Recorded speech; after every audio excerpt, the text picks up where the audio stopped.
Один мужчина поднимался в гору, неся на спине своего брата-мусульманина. И его спросили: «Не тяжелый ли груз для тебя?»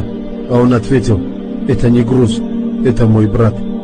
Хасан аль-Басри, ради Аллаху анху, сказал: «Братство ради Аллаха подобно глазу с рукой. Когда глаз плачет, рука протирает слезы, а когда болит рука, глаз плачет». Поддерживайте связь со своими друзьями. Воистину, верный друг — это лампа, которая сияет. Ты видишь ее свет, когда постигнут тебя горе и беда. О Аллах, дай нам быть братьями, которые любят друг друга искренне ради Тебя. Аллахумма амин. Сказал посланник Аллаха, саллаллаху алейхи вассалям, что Аллах сказал. Этот хадис называется хадис аль-Кудси, священный хадис, который начинается, что пророк Мухаммад сказал, что Аллах сказал.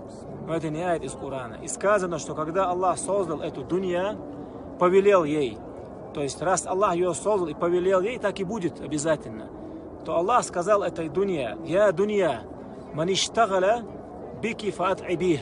Если человек занялся только тобой и не думает о религии, то есть думает только о тебе и за тобой погнался, фаат'ибих, сделай его уставшим, дряхлым, чтобы он стал уставшим от тебя, дряхлым от тебя и униженным был.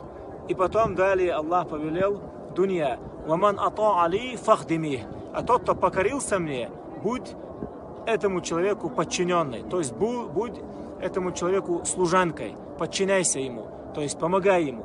Именно так и происходит. Человек, который занялся только этой дуньей и думает только о ней, он от нее устает и становится дряхлым. А человек, который покорился Аллаху, соблюдал все обязанности и ограждал себя от всего запретного, такому человеку Аллах даст и дунья, и вечную жизнь.